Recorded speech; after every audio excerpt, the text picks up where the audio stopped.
Hey guys, Brandon here. Really exciting episode today. Ben and I did a live interview with Cam Mesmer from Spell. For those who don't know who Spell is, they're a exciting, hypnotizing heavy metal band from Vancouver, Canada. They're a three-piece and they're rooted in everything that's old school. If you love vinyl, if you love the sound of the 70s and the sound of the 80s, this is the band for you. They've got a couple of really cool singles and music videos on YouTube that you can check out. One of them is Psychic Death. Oh, golden apple of ambition. Doubt is a serpent's warning me. So resonantly, in raging silences he whispers. And the other one is Deceiver.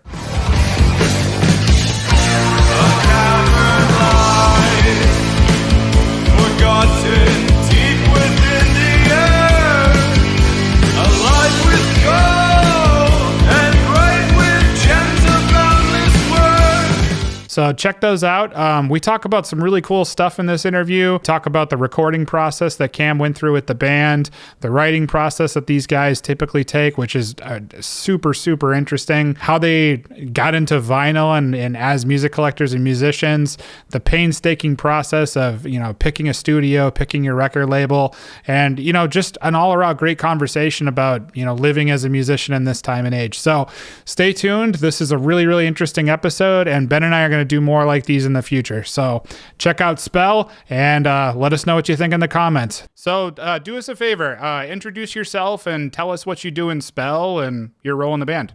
Yeah, my pleasure. My name's Cam Mesmer, and I play in Spell. I play bass and sing lead vocals most of the time.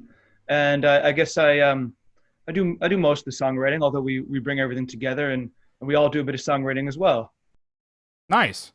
Yeah, I mean, I can tell you guys have a really cool chemistry in the band. It feels like you guys sort of pass the puck in a lot of ways in terms of who's getting the spotlight in the songs. And I hope you liked that hockey reference. Hockey reference. So I mean, we've been playing together since 2007, and the drummer and I are brothers, as in we have the same mother, but we're all brothers at this point because we've been together so long. And I mean, we don't really let egos get in the way or anything. It's all about just kind of making the best music we can. no kidding. That's awesome. So if you're brothers, does that mean that vinyl collection behind you is shared between the two of you, or is that just yours? Well, no, this is mine and my spouse's collection. We're brothers. He's got his own collection at his place. Nice. Yeah, that's killer. That's something I'm jealous of. We're all pretty obsessive vinyl collectors. Awesome. That's something I have to get into. I've been holding off, unfortunately. Get ready to be broke for the rest of your life. That's one of the reasons why I've been holding off. I was kind of lucky enough, I guess, to start collecting vinyl, almost 15 years ago. And back then you could kind of get all the classic stuff for, from the dollar bin. So I never really spent tons of money on, I don't really go around buying $30, $40, $50 records. I got pretty much everything for less than $10. Oh, Awesome. Hell yeah. Thrifty. Yeah, thrifty, yeah. And actually, I feel like that kind of sort of inspired our direction, kind of my music taste to an extent, because a lot of the stuff we were getting into 15 years ago was specifically the stuff that you get for 25 cents or $1, because we didn't have the money to go buy the most expensive records. So it was kind of like the stuff that was uncool at the time. Yeah.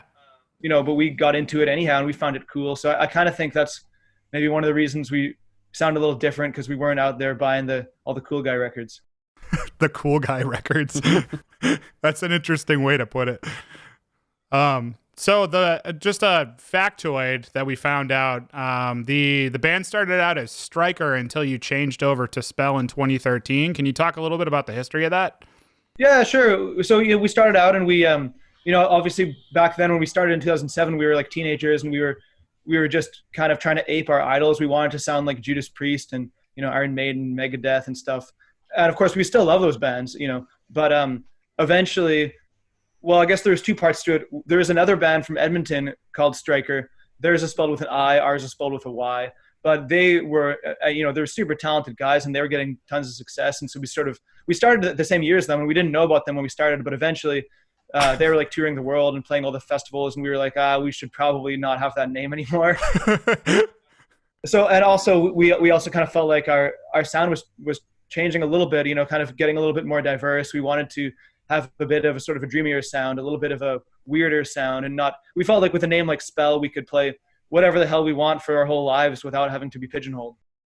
Yeah, and I feel like that's totally true. Like, it's funny, I've been listening to your record a lot, and like I mowed the lawn. It's an interesting album to throw on while I was mowing the lawn, but I wanted it was like, it's kind of funny because like while I'm smelling grass and like doing something so mundane, I feel like your record took me right into the heart of Salem.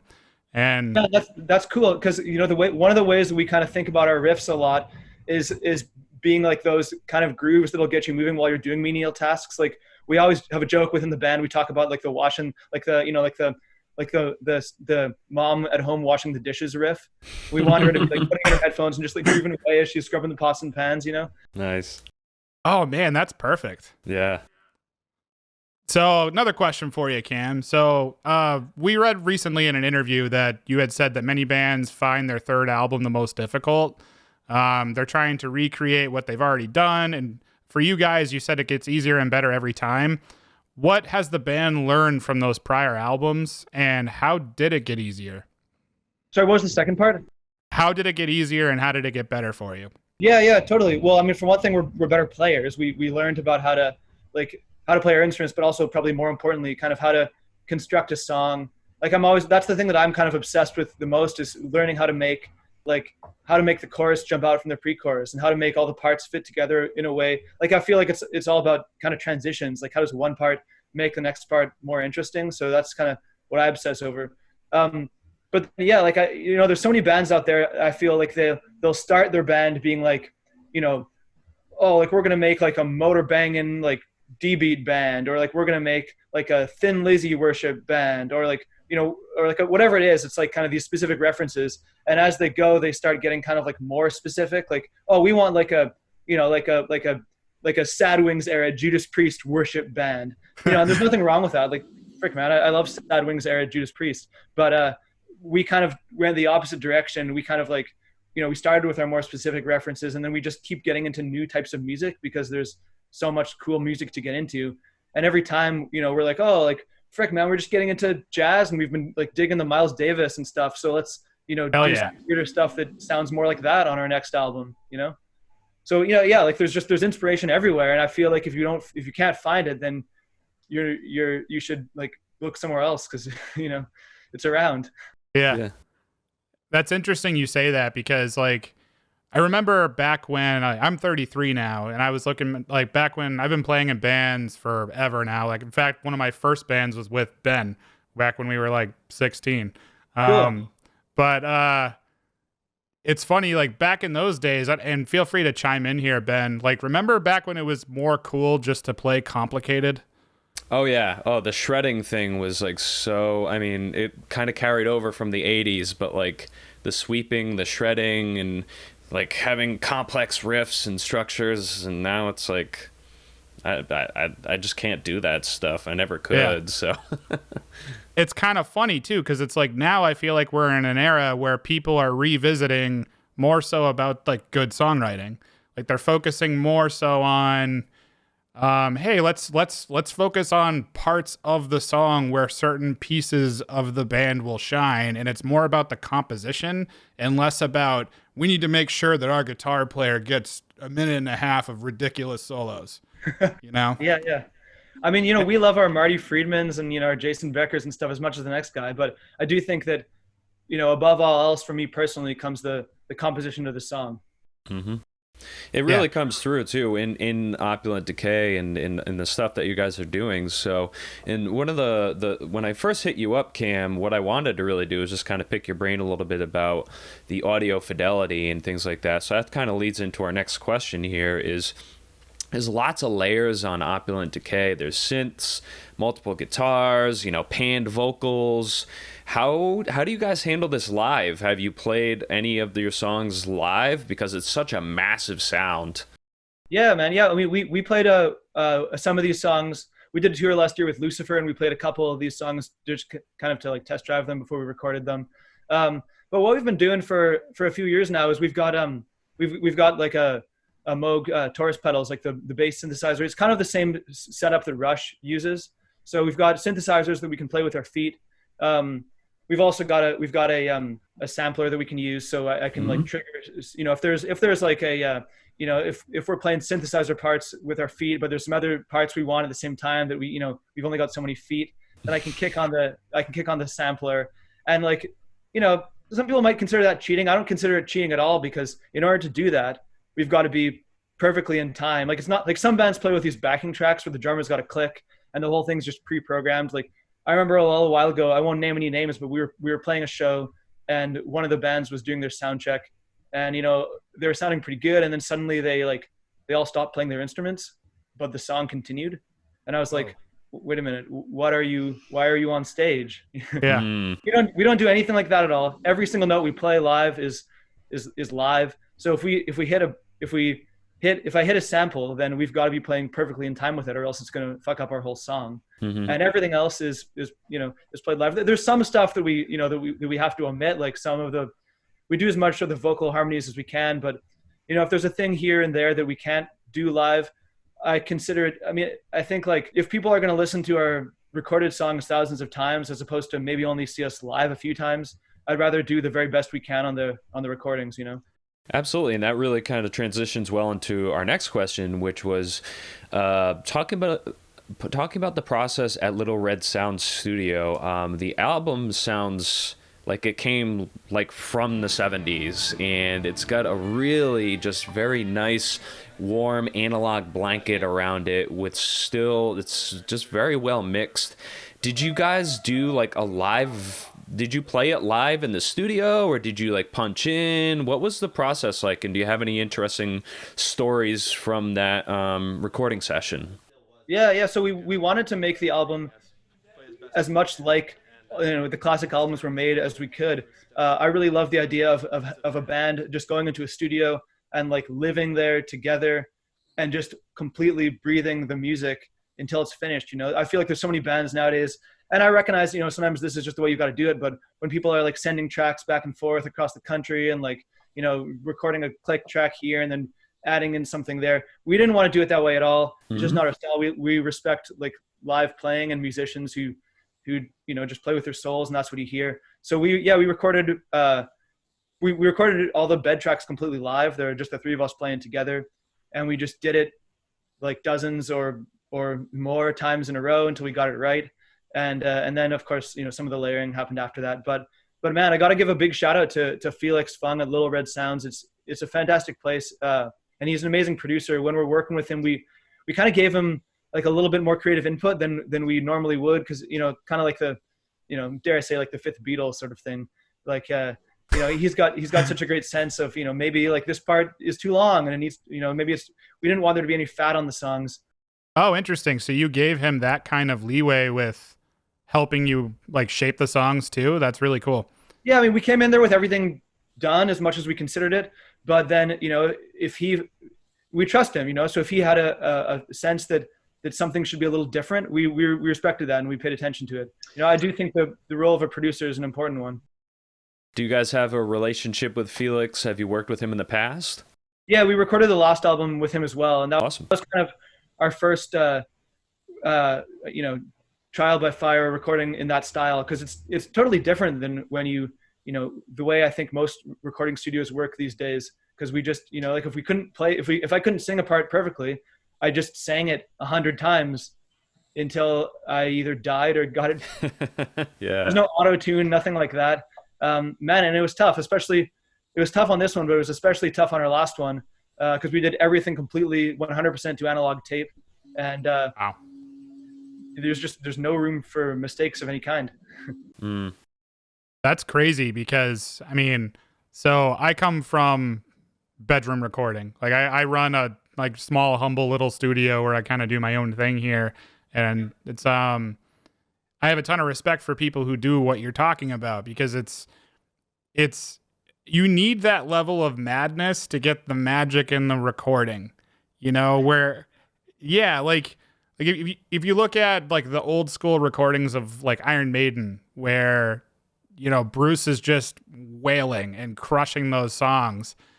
Those took hundreds of takes to hit,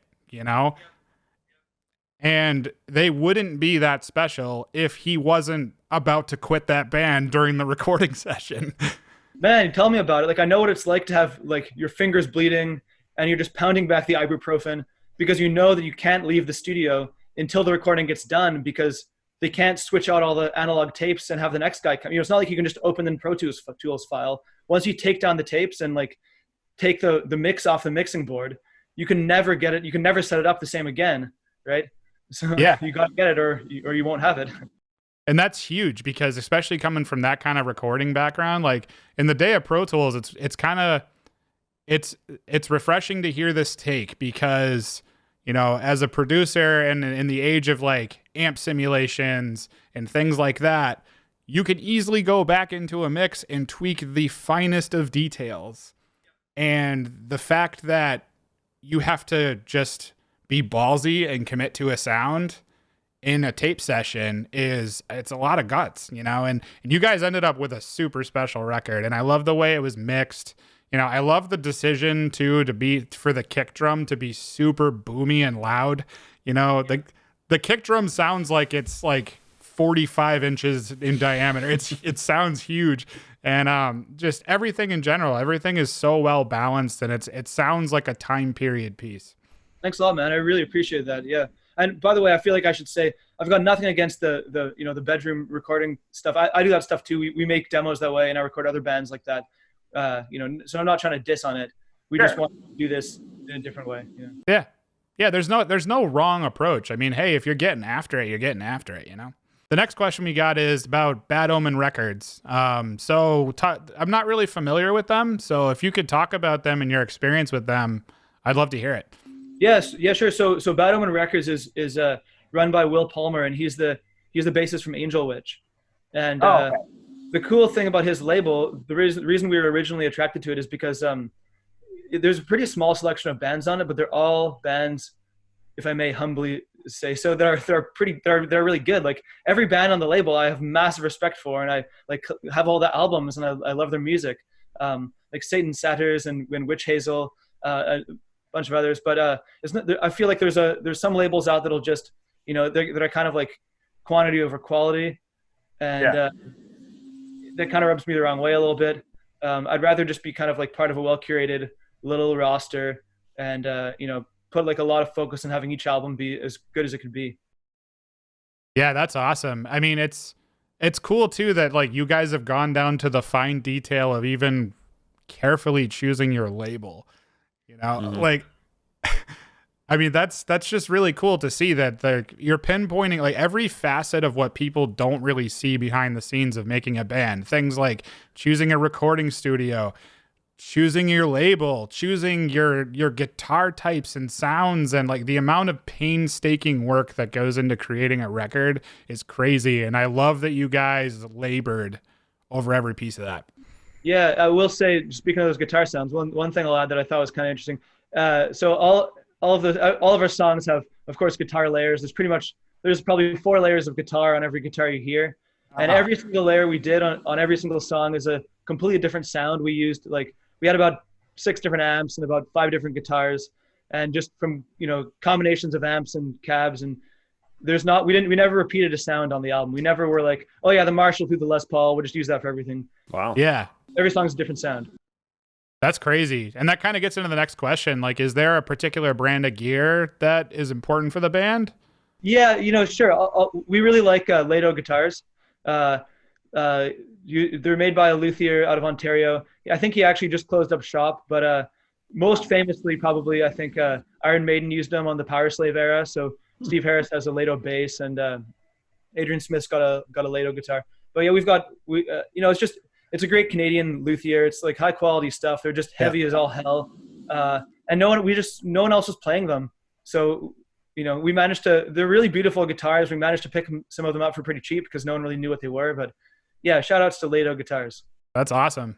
You guys seem to really share, and it's interesting to hear that you guys have used different amps and gear for different songs because it's very cohesive. Now, in terms of getting away from the instruments and the mechanicals of it, you guys have a fair share of vocal, and you have such different but really amazing singing voices. How do you arrange and determine, oh, Cam gets this part, your brother gets this part? How do you guys kind of work that out? Yeah, that's a good question. Thanks for your compliments on our singing. We don't really consider, at least I don't really consider myself to be like, singing never came easy to me, but I've worked really, really hard at trying to do the best I could at it for years. But it's just me and Al that do the singing. His voice is a little bit lower than mine.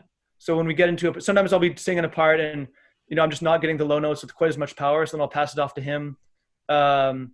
Certain parts, it's kind of just trial, I guess. We tested some parts out and they just sounded better with his voice or mine. Mm-hmm. Or like with Imprisoned by Shadows, he wrote that song. It's about his own experience with some kind of terrifying dreams. So it only seemed natural for him to sing it. But yeah, we don't really, it's not an ego thing at all. I wanted to get him singing more on the next stuff too, because I think his voice is better than mine. So I want to hear more of him singing. Nice. Awesome. I mean, in terms of your background, what are some of your vocal influences? The chorus on Opulent Decay, is super catchy, and it's got a really amazing melody and vocal play there that's just very easy to just kind of grab onto. It really becomes an earworm. Opulent Decay.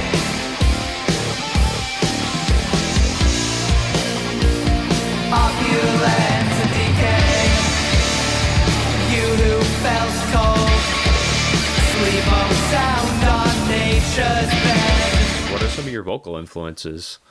Yeah, of course we grew up loving all the, like high octane heavy metal pounders, like, your Halfords and your Dickinsons. But lately, I guess I've been listening to, I really love like the soul singers, like, Etta James and Nina Simone and Diana Ross and stuff like that. They've got incredible, unbelievable power, but they've got this kind of subtlety too, and like these really carefully chosen notes. And that's kind of what I'm looking towards more nowadays, is these singers that like rely less on sheer power. Because I'm not Rob Halford. Like I'll never be able to sing like that. I tried for a goddamn decade to get to where I could sing like that, but I can't do it. So I try to do what I can do, and that's like putting a lot of thought into picking my notes carefully and harmonizing them well. So singers like David Cousins from the Straubs, or like Andy Powell from Wishbone Ash, or like Peter Gabriel from Genesis. Like these guys, nice. They just pick such unbelievable notes, and there's kind of like a subtlety to it where they're never like really over singing. It's, if anything, it's understated, but I find that it doesn't like get annoying ever. Mm-hmm. You go back and listen to it, and you you're kind of unpacking more and more as you go back. Yeah, those are all a solid list right there. That's crazy.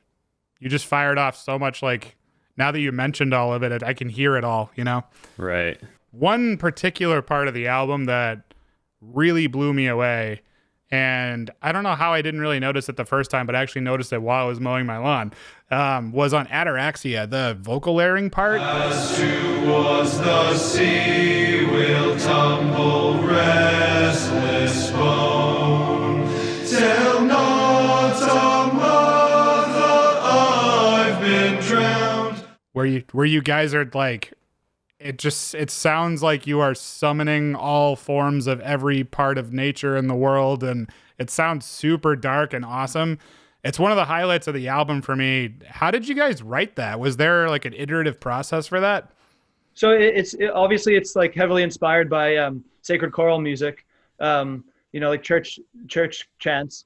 And I've always been really into that stuff. Like I've got a huge collection of Gregorian chant records, and I studied it a bit when I was in college, medieval music class. I just always found it to be really cool. I believe that music is magic, in that it has the power to alter our reality in ways which I don't think really, we have the capacity to explain in any particular way right now. And I think that's kind of why music has always been so important in church, because, it can connect you with whatever kind of spirits you're looking to connect with. It can kind of make you aware of things outside of yourself, whatever is the most powerful and meaningful thing, music can bring you there.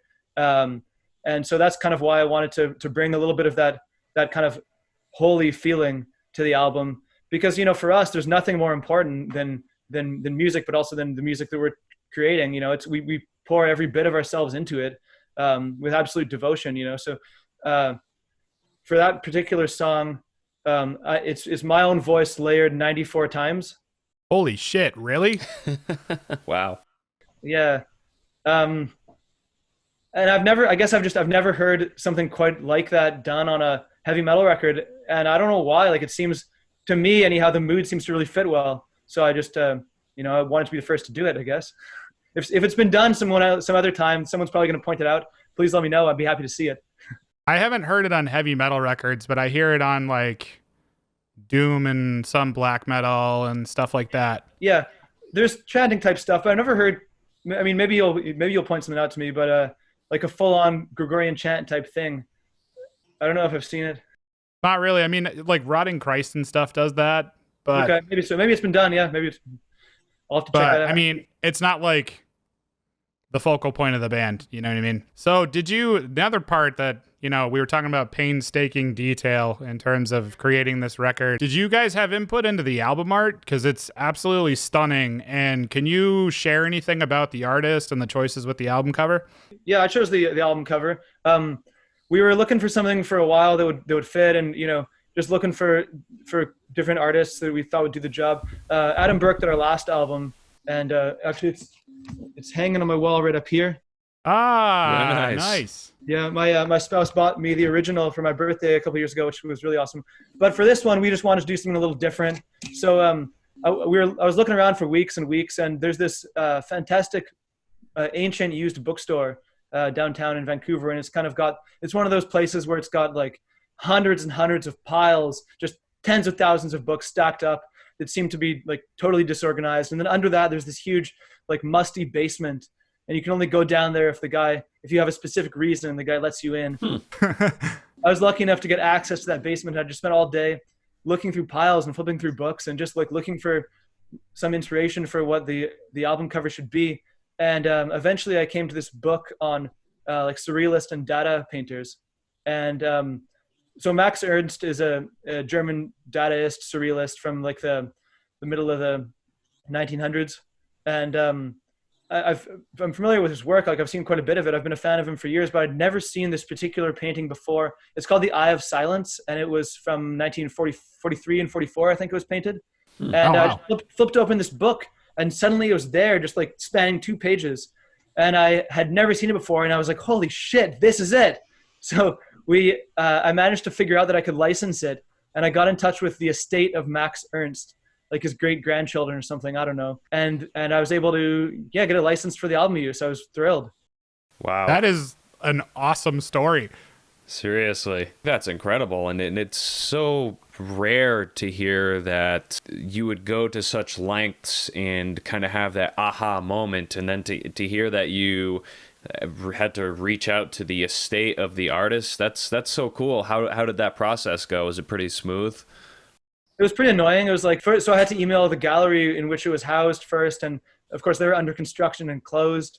So I didn't hear back from them for like weeks. And then, you know, it was actually a very annoying process, but you know, I would hate to see like the music we spent years and years on be, you know, housed in some album cover that we weren't really excited about. So we put in the effort. Good for you guys. That's awesome. And really, the image of the band as a whole, it feels like a flashback, you know, whether it's the music videos, the album art, the promo pictures that you guys put out there.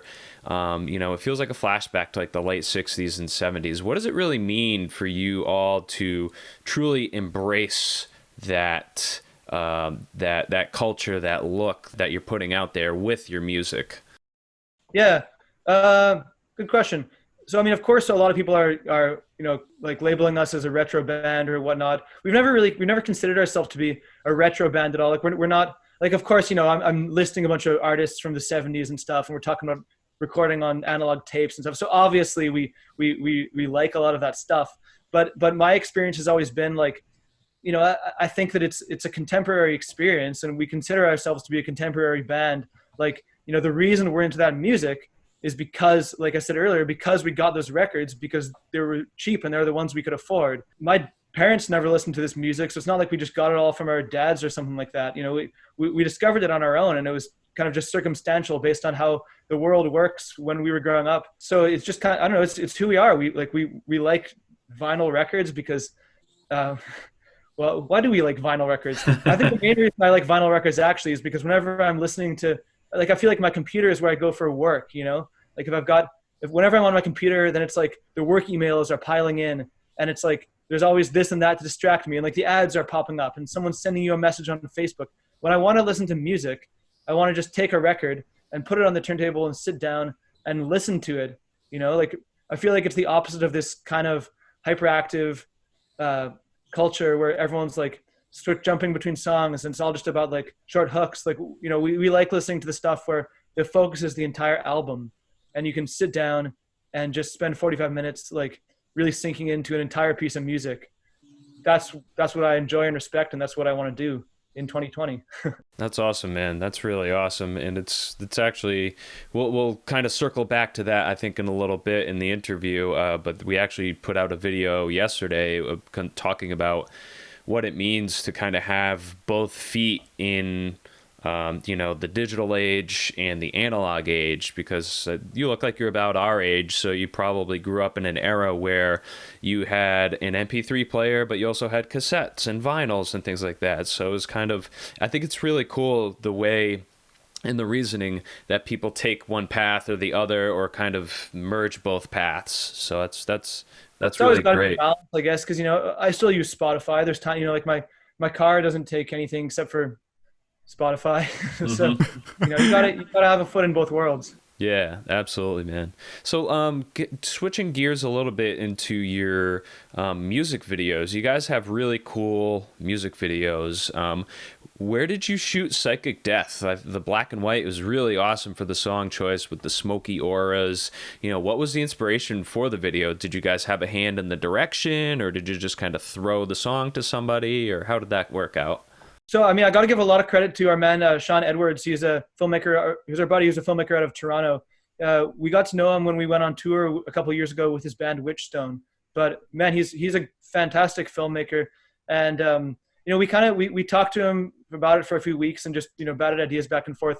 I've found that like most of the time, especially when you have a really, really limited budget like ours, if you try to make a music video that's too complicated with like actors and plots, it just ends up looking real goofy. And you know, we just felt like we didn't really want to do that. So most of it was him. We asked him to make like kind of just a darker sort of video that would fit the atmosphere, what we felt the atmosphere was for the song. You know, we rented a film studio in town, and we got like the big black backdrop and filled the room full of smoke. And you know, he did some really cool stuff with the lights, like the whole thing with our faces kind of merging and melting together was completely him. We didn't even know that it was going to be like that until we saw the video, but we were so thrilled when we saw it. There was like a light spinning around our heads, and then when you like overlaid the film together, like juxtaposed it looked cool. Yeah, great job on that, man, for sure. Yeah, Sean Edwards. Keeping with the theme of the video stuff, what was the inspiration behind Deceiver? The location was extremely interesting. You guys found what looked like an abandoned cathedral, and it's like got a ton of graffiti in it and all kinds of cool stuff. And I thought it was interesting because it's sort of, in a way, it's like subtly hinting you're doing old school in a new age, you know? But where is that place? How'd you find it? Ooh, good question. It's, I feel like I've got to leave a few British Columbian secrets. I'm not going to announce exactly where it was, but I will give credit for that, for most of the concept of that video to our other buddy, Max Montesi. He is our other friend who's a local filmmaker, and he did great. A lot of that stuff was just what he came up with. That location, he figured out how we could get in there and film there. And it's not like I don't think it's a place that's too well known about, but there was a bunch of people living nearby, and we had a pretty fun audience while we were filming it. Just, you know, local folk that lived around there. Nice. And then I'll tell you where the second location is. The second location is on the it's like an unused massive ship. It's called the helipad in Nanaimo, BC. and it's just this like huge empty lot right beside the water. And we got in there and we set up all of our gear, and we were just about to start filming when the security guard came running over and told us that we had to get lost. And we were begging with him because the sun was going down and we only had one chance to get the shot. And to my absolute complete surprise, he was like, all right, but as long as you're out of here in half an hour. Wow. I thought that would never have happened. I thought we were screwed. But, there's one friendly security guard with respect for the arts out there, and credit to him. That's awesome, man. I loved too how like all of a sudden you guys cut to a completely different location. I was like, wow, it made you guys look like you had like $1 billion budget or something. No, very, very small budgets for all of these. That's awesome. Yeah, I love too. Like that was super surprising, him starting off the video and singing while playing the drums. Then all of a sudden it cuts to you with your vocal style. Really, really cool. And next question we got is, so Ben and I are from the New England area. So we're from Massachusetts. And this scene especially would love you guys. Like totally love you guys. And in the event, obviously, that we're in a pandemic right now and concerts are pretty much canceled. But, is there any plans to tour the U.S. once quarantine's lifted and concerts come back? Yeah, man, we love New England. We love touring America. Actually, just this time last year, we were on tour with Lucifer out right through that area. We played all through New England, and we had an absolute blast. We loved it. Man, that area is so cool. We love all the old houses and the graveyards and all this sort of spooky stuff going on there. Man, for those of you who might not know, it is not at all easy to be a band from Canada and tour on the East Coast, tour America at all, but especially being a band from West Coast Canada and touring the East Coast, because they make us get visas, which cost thousands of dollars. Oh, wow.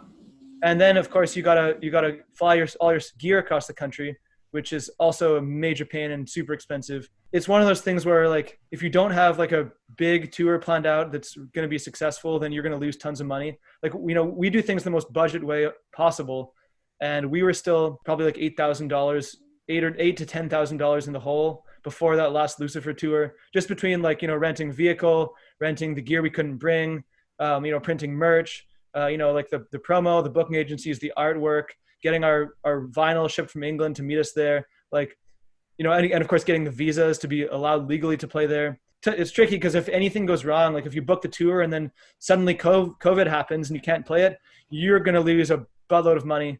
So it's a big gamble, and we're gambling men, and we'll do it again. But, we just got to, I guess, get this album released and bank up a little bit of money to make it possible. And to bank on that a little bit, and we're going to circle back on this, but in this time and in this age and time, Ben and I recorded a video about this, about the importance of, supporting artists right now, because this is the time as artists where it's time to heal the world and get to work. Yeah, it's such a lonely place to be a creator, and the best way that somebody can support you doesn't even need to be necessarily monetary, although that's wonderful, but everybody's got their situation. But doing things like sharing a friend's album or spreading the word, all of that stuff is absolutely huge for something that you could be doing for supporting an artist. And obviously these guys have some killer merch, so go pick up some stuff and help them out, get them to the US and all of that. Yeah. I mean, of course, we like to make a bit of money back on our music just so we can afford to keep making more. It's not like we're turning a profit on this. We just want to be able to, we just want to not lose so much money that we have to stop doing it, basically. I'd rather have 100 people listen to the album and love it than one person listen to it and buy it, We want to get it out there. We want people to enjoy it. So what are some of your favorite bands that you're currently listening to that are active, like whether it's in the area or just kind of bigger bands, stuff that's influencing you? Is there anybody in particular that you like to just give a shout out to? Yeah, of course. I guess we've talked a lot about old bands, but we love current bands that are going as well. So, there's some great bands in Canada I'll have to shout out. Like our buddies in Freeways just released a new album on Temple of Mystery Records, and it's fantastic. It's kind of like somewhere between like Thin Lizzy and Budgie, with a real kind of Canadian angle to it. It's super good. Check it out. We love Blood Ceremony. They're also from Toronto. They were actually going to be recording a brand new album right now, but it had to get pushed back because of the virus. But they're incredible musicians. I'm sure their album will be coming out soon as they can do it. Check that out. I don't know. I guess, do you consider Cauldron to be an active band anymore? Well, they released an album of covers yesterday. Yeah. Our buddy in Cauldron from Toronto, they're super cool. They got their first stuff going just when we were starting as well, around 2007. So they're kind of, a couple steps ahead of us, but they were a big inspiration to us when we were getting going, and they still are. And their previous Jason's previous band, Goathorn, too. There's some other great bands as well. Like, we love Idle Hands. They're our good buddies from Portland. They just blew up in the last year, and man, they deserve it more than any other band I can think of. Like, they're all such nice people, and they work so hard. We did a bit of touring with them back when most of the same guys were in the band, and they were called Spellcaster, and so we got to know them then. And man, they just, like, those guys just work so hard at it. They spent all their lives on the road. They sacrificed so much, and they're incredible, phenomenal musicians and songwriters, and just, like, wonderful people. So I've never known a band that deserved to blow up more than them. Another band that we've been digging lately is a band called Actor. From actually, I'm not sure where they're from. They're American. It's the singer from High Spirits. We love High Spirits too, but this band Actors, they just put out a new album, and it's, like, totally weird. I don't even know what to call it. It's, like, completely bizarre hard rock. I have to check it out. Yeah. Definitely. We like it because it's just so original. Actor makes me think of another band we love from Vancouver called Actors, which is not a hard rock band. They're more of like they're super great. They're like, I guess you'd call them like maybe you'd call them a new wave band, I guess. I don't want to pigeonhole them, but man, they're awesome. And then of course I'm thinking of Witch Hazel on our same record label, Bad Omen. We love Witch Hazel. They've just got such a beautiful feel to their songs. It gives us those, like, Wishbone Ash kind of Ashbury sort of vibes. Yeah, you guys fit perfectly with them. I've been a fan of them for a while now, and it's cool to... I actually didn't know that they were on that label. I just was a fan of the band, and I never checked out, like, where they came from or anything. Makes a ton of sense now that you say it. And is there anyone else that you'd like to give thanks to? And actually, it seems like you are a busy enough guy, and you mentioned that you do some bedroom recording and things like that. Do you consider yourself like an engineer at all? Are you involved in any other projects? Like, in what capacity? Yeah, sure. Yeah, so I'm not trying to, like, make a career out of recording or anything, but I've been recording my own music for years now, and if anyone else wants me to record theirs, I fit it in when I can. Recently I just recorded an album for our buddy is a local death metal band called Orok. Their album, they've released a few singles, and it's about to come out. We've got some other bands too that we're involved in. The other two members of Spell play in a band called Syrinx, and it's like progressive. It's prog rock. It's progressive hard rock. It's kind of like arty. It's weird. And actually, JP, who's the singer in Gatekeeper and Traveler, is also the singer in Syrinx. And then me and Al, we've got another band, which is a death metal band called Reversed. And we're in that band with a couple of the guys from Orok and Mitochondrion and a few projects like that. So yeah, like I recorded the Reversed stuff. I always record the Spell demos before we go into the studio. As far as thanking people, yeah, I'd love to give a shout out to Felix from Little Red Sounds. If you want to record an album, Felix is your man. He's not your typical metal producer, which I think is a huge advantage because we didn't want to sound like your typical metal band. Mm-hmm. And then, of course, I got a shout out to Will at Bad Omen, and also to Max Montesi and Sean Edwards, who filmed our videos. Max did also we talked about the Deceiver video, but he did a video for our other single, which was Dawn Wanderer as well. Dude, wow, you seem like a super busy dude. Yeah, man, and now I have like a list of like 12 bands that I need to check out. So, and yeah, hope you dig them. Yeah, absolutely. So we're kind of wrapping up here. We're going to throw it over to Brandon, and just wanted to really thank you for your time and everything. We got a couple more questions, but really appreciate your time today, Cam. Oh man, yeah. Brandon and Ben, thanks so much for having me on the show. It's a real honor. It's an honor to have you. So, in the age of quarantine with the shutdown of the concerts, are you guys already working on new stuff? Are you writing? What are you guys up to? So we were supposed to be touring. We were supposed to, have an album release party, and actually we're supposed to do a little West Coast Canada US tour with Freeways actually, and we were supposed to go and play in Europe in July, but all that was canceled. So instead, we're looking forward to trying to get out on the road again next spring probably. But in the meanwhile, we're just working on new stuff. We're sitting at home. We're trying to write new music. We're recording some demos of a few new ideas, and we're not quarantined together, so we can't jam right now, which is a bummer. But we're just we're doing the 2020 thing. We're sending recordings back and forth on our iPhones, and taking advantage of the modern world and trying to stay productive. That's really cool. Have you this is totally unrelated, but did you see, I don't know if you're a fan of Cattle Decapitation, but did you see their video they did for Bring Back the Plague? No, I didn't see it. Check it out. It's wicked funny. They they like shot it all in quarantine, and they the drummer doesn't have his instruments, so he's like playing air drums, and they're all like on their couches with like hand sanitizer and like toilet paper, and it's just video of people freaking out in the pandemic. And it's a piece of history. I think that's such relevant. This is the last question, and again, I know we've been thanking you a ton, but really we do really appreciate it. This is the first time we've ever done anything like this, so awesome, and this was awesome discussion. So consuming music in the digital age, and you've already touched on that, and you have the perfect background to talk about this. Because you have a bunch of stuff that, is of your collection. And I know we've talked about it throughout the video. What does it mean to be living in this new age of music, especially with Bandcamp? And is it a big platform for you in terms of being discovered? I guess it's kind of a trade-off. You've got the advantage of being able to have fans all over the world, which can certainly be a little bit of an ego boost and kind of makes it feel exciting. But at the same time, there's, I guess, like less of a stronghold in any one specific place, So I think in the past, it was probably a lot easier to hit the road and, just like to be a living, working musician who had that as your career. You could probably, in an era where music that you heard at every bar and club was played by a live band, they needed to hire a lot of live bands to play that stuff. So I think people got their chops up that way in like the 60s and 70s and 80s even, just from working every night. Like a lot, you hear stories about the Beatles and like the Ramones and, tons of bands that would play like, 400 gigs a year or something stupid like that. That just doesn't exist anymore in our world. So I think that's kind of one of the main reasons why you don't necessarily hear these kind of like prodigy sort of players. Like there's guys that practice in their bedrooms, but it's somehow kind of different. It is. Like you can kind of hear when someone's just been like practicing their arpeggio sweeps for 1,000 hours, as opposed to when someone's been like playing live with a band for thousands of hours, So I mean, it's one of the things I love about like the bygone era of music is just being able to hear these players that had experience doing that.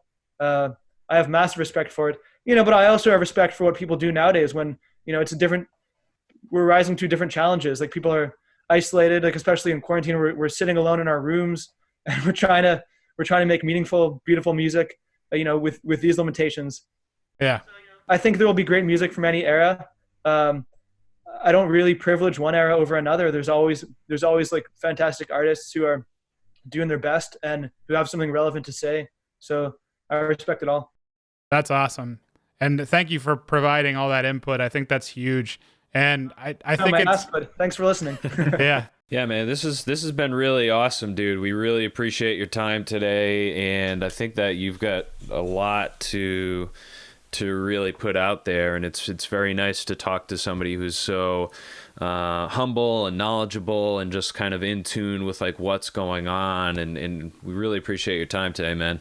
Shit, man, thanks a lot. I appreciate that enormously.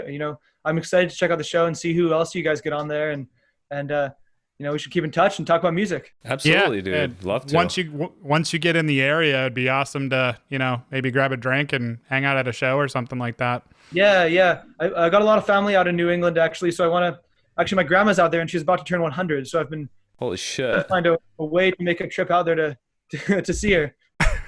Well, obviously that takes precedence, but if you have time for us dorky individuals, that'd be cool to get together sometime. Yeah, man. There's only so long you can spend with a 100-year-old before she needs to take some rest. So, thank you so much for joining us, Cam. Spell's new album, Opulent Decay, came out on Bad Omen Records on April 10th. Support these guys. This is a freaking killer album.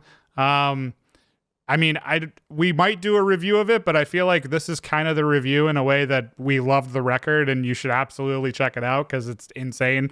Been listening to it a ton on quarantine. Actually, a funny story. My wife and I finally got out of the house and took a drive of the countryside, and we put the album on, and it sounds great in the car. So, Great. Yeah. Test. If it sounds good in the car, you know it's going to sound good anyway. Yeah, that's the perfect acoustic environment. So they've got a ton of merch on Bandcamp. They've got vinyl, shirts, CDs. I saw some tote bags, which look pretty cool. Yeah, we got tote bags, you name it. Yeah, so pick some stuff up, support. Even if you can't financially support, share their stuff around. These guys absolutely deserve it.